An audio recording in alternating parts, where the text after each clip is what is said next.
27 तारिखर 3 दिन ओडिशार एही जिले में वर्षा। तो चलो देखा संपूर्ण अपडेट कौन रही।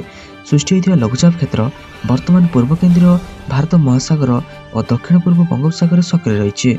यह पश्चिम उत्तर पश्चिम दिग को गति कर 25 तारिख अर्थात आज दक्षिण बंगोपसागर केन्द्र भाग में अवपातर परिणत हो।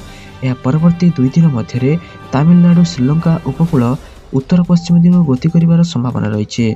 ओडिशा रे यार प्रभाव में 3 दिन वर्षा लगी रही पारे। आंचलिक पाणीपाग केन्द्र सूचना अनुसार ओडिशा रे आगामी 27, 28 और 29 तारिख में किसी जिले में वर्षा किंबा घड़घड़ी होबार संभावना रही। आसंता 27 तारिख में 6 जिले में हालुकार मध्यम धरणर वर्षा किंबा घड़घड़ी हो पारे। जिला गुड़िक हेउछि गजपति, गंजाम, पुरी, खोर्धा, जगतसिंहपुर और केन्द्रापड़ा। सेपरि 28 तारिख में 8 जिला मालकानगिरी, कोरापुट, रायगड़ा, गजपति, गंजाम, पुरी, जगतसिंहपुर और केन्द्रापड़ा रे हालुकार मध्यम धरणर वर्षा हेबो। यह 29 तारिख में दक्षिण ओडिशार 4 जिला मालकानगिरी, कोरापुट, रायगड़ा और गजपति रे वर्षा हेबा नै आकलन करिछि आंचलिक पाणीपाग विज्ञान केन्द्र। तो चलो देखिबा परवर्ती अपडेट कौन रही। आज बंद रहिबो मुख्यमंत्री को जन अभियोग शुणाणी। नवेम्बर 25 अर्थात आज सोमवार मुख्यमंत्री को जन अभियोग शुणाणी कार्यक्रम बंद रहिबो। एही दिन में मुख्यमंत्री मोहन चरण माझी अभियोग शुणाणी करिवे नाही। एने राज्य सरकार साधारण प्रशासन और साधारण अभियोग विभाग पक्षर सूचना जारी कर या पूर्व गत 18 तारिख दिन मुख्यमंत्री को जन अभियोग शुणाणी कार्यक्रम बंद रही। नवेम्बर 18 और 25 तारिख अर्थात आज 2 दिन जन अभियोग शुणाणी कार्यक्रम बंद रहिबा नै पूर्व साधारण प्रशासन विभाग तरफ सूचना जारी कर सूचना जोग्य जे या पूर्व दाना पाई गत मास 28 तारिख में मुख्यमंत्री को जन अभियोग शुणाणी बंद रखा। तापर नवेम्बर 4, 11 मध्य शुणाणी बंद रही। दीर्घ वर्ष धरी मुख्यमंत्री को अभियोग शुणाणी बंद रही बेले राज्य में बीजेपी सरकार क्षमता को आसिया परे मुख्यमंत्री श्री माझी यूनिट 5 स्थित सरकारी बासभवन में नियमित भाव अभियोग शुणाणी करुछंती। तो चलो देखिए परवर्ती अपडेट कौन रही। पियाज रे लिभि पारुनी निया डिसेम्बर 15 जाए नहीं आश्वस्ति। तो चलो देखना संपूर्ण अपडेट कौन रोचे। राज्य में पियाज दर हु हो बढ़िबार लगी। गत किछि दिन भितर यह 3 गुणा हो जाए। 70 टंकार अधिक मूल्य रे अनेक स्थान में बिक्री होछि। किछि स्थान में यह शतक पार कर देखा मिली। पियाज मूल्य एभली वृद्धि साधारण खाउटी को चिंतार पकई देइछे। अन्य परिबा दर सह पियाज दर बढ़ी द्वारा ग्राहक मैंने असुविधार पड़ते। नासिक रे पियाज मूल्य बढ़ुथिबारु ओडिशा रे एहार प्रत्यक्ष भाव में प्रभाव देखा देइछे। गत अगस्ट एभली दर वृद्धि जंत्रणा साधारण खाउटी को कलबल करुवा बेले मझी डिसेम्बर पर्यंत यह जंत्रणा बलवत्तर रहिबो बोली व्यवसायी महल सूचना देइछे। चलो देखिबा परवर्ती अपडेट कौन रही। सिंगल गर्ल चाइल्ड शिक्षावृत्ति सीबीएसई आरंभ कला पंजीकरण। तो चलो देखना संपूर्ण अपडेट कौन रही। केंद्रीय माध्यमिक शिक्षा board CBSE single girl child scholarship पंजीकरण प्रक्रिया आरंभ करिछे। तो एथिपाई सीबीएसई रो आधिकारिक वेबसाइट cbse.gov.in को विजिट करी ए स्कीम रे आवेदन करि परिबे। ए योजना अंतर्गत छात्री मानकू प्रति मासरे 500 टंका छात्रवृत्ति मिलिथाए। एथिपाई आवेदनकारी को ऑनलाइन रे बैंक ना खाता संख्या आरटीजीएस एनईएफटी आईएफएससी कोड और बैंक ठिकाना देवाक हेबो। एथिसह आवेदन उपरे आवेदनकारी दस्तखत थिबा निहाती जरूरी। बिना दस्तखतर आवेदन खारज हो।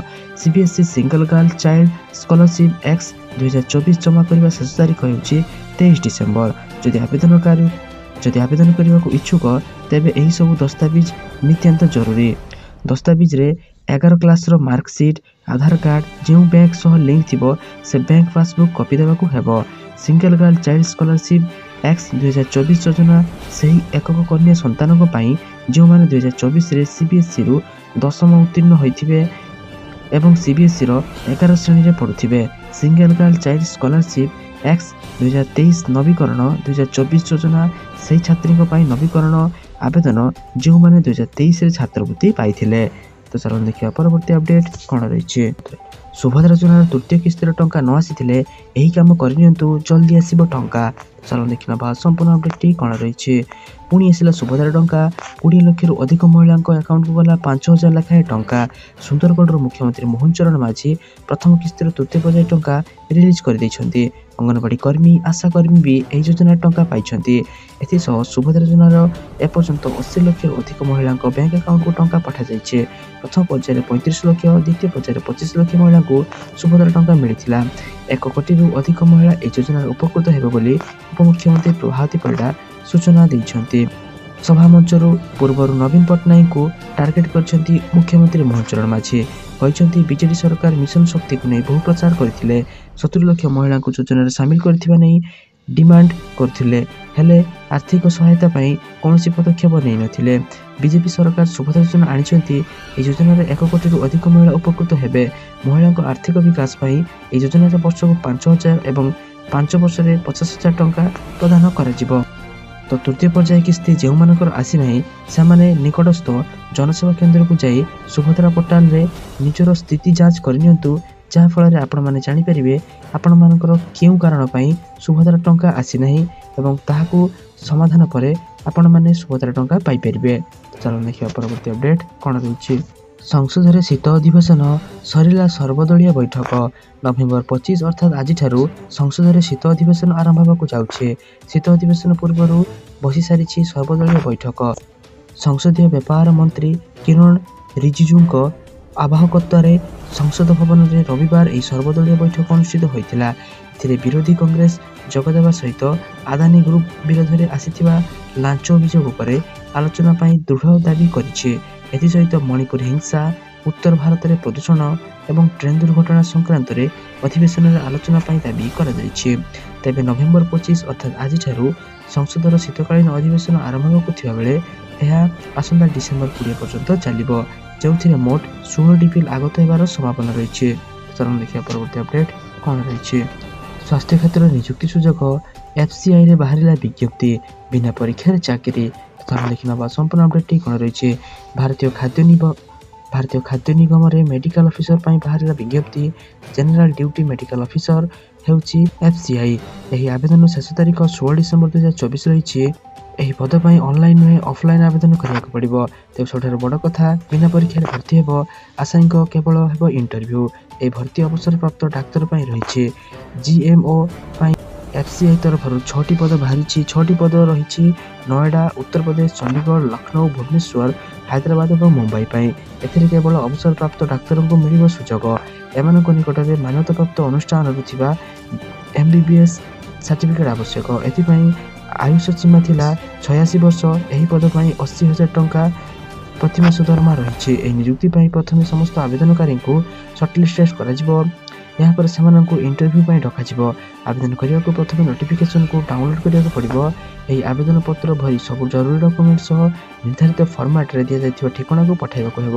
ଠିକଣା ହେଲା ଡେପୁଟି ଜେନେରାଲ ମ୍ୟାନେଜର HR, ଭାରତୀୟ ଖାଦ୍ୟ ନିଗମ, 1620 ବାରାଖମ୍ବା ଲେନ୍, ଦିଲ୍ଲୀ 110001।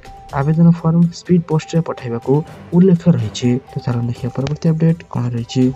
ସିଧାସଳଖ ମିଲରମାନେ କୃଷକଙ୍କ ନିକଟରୁ ଧାନ କିଣିପାରିବେ ନାହିଁ। ମିଲରମାନେ ସିଧାସଳଖ କୃଷକଙ୍କ ନିକଟରୁ ଧାନ କିଣିପାରିବେ ନାହିଁ, ଏଭଳି କହିଛନ୍ତି ଯୋଗାଣ ମନ୍ତ୍ରୀ କୃଷ୍ଣଚନ୍ଦ୍ର ପାତ୍ର। ବିଭିନ୍ନ ସ୍ଥାନରେ ମିଲରମାନେ ସିଧାସଳଖ ଚାଷୀଙ୍କ ଠାରୁ କମ୍ ଦାମରେ ଧାନ କିଣି ମହଜୁଦ କରି ରଖିବା ପ୍ରସଙ୍ଗରେ କଡ଼ା ଆଭିମୁଖ୍ୟ ଜାହିର କରିବା ସହ ମିଲରମାନଙ୍କୁ ଚେତାବନୀ ଦେଇ ଏହା କହିଛନ୍ତି, ଯଦି ମିଲର ସିଧାସଳଖ ଧାନ କିଣିବେ ସେ ମିଲ୍କୁ ସିଲ୍ କରିଦିଆଯିବ, କଡ଼ା ଆକ୍ସନ୍ ନିଆଯିବ। ସେହି ମିଲ୍କୁ କଳା ତାଲିକା ଅନ୍ତର୍ଭୁକ୍ତ କରାଯିବ। ସେ ଆଉ ବେପାର କରିପାରିବେ ନାହିଁ। ନୂଆପଡ଼ାରେ ସେମିତି ଘଟଣା ସାମ୍ନାକୁ ଆସିଥିଲା। ମିଲ୍ ମାଲିକ ମଣ୍ଡିରୁ ଧାନ ନ କିଣି 500 କୁଇଣ୍ଟାଲ ଧାନ 1700 ଟଙ୍କାରେ କିଣି ମହଜୁଦ ରଖିଥିଲେ, ତାକୁ ସିଲ୍ କରିଦିଆଯାଇଛି। ସାରାଦିନ ଏପରି ବଛା ବଛା ଏବଂ ଗୁରୁତ୍ୱପୂର୍ଣ୍ଣ ଖବର ଜାଣିବା ପାଇଁ ଆମ ଚ୍ୟାନେଲକୁ ସବସ୍କ୍ରାଇବ୍ କରି ରଖନ୍ତୁ ଏବଂ ଆମ ଭିଡ଼ିଓକୁ ଗୋଟେ ଲାଇକ୍ କରିଦିଅନ୍ତୁ। ଧନ୍ୟବାଦ।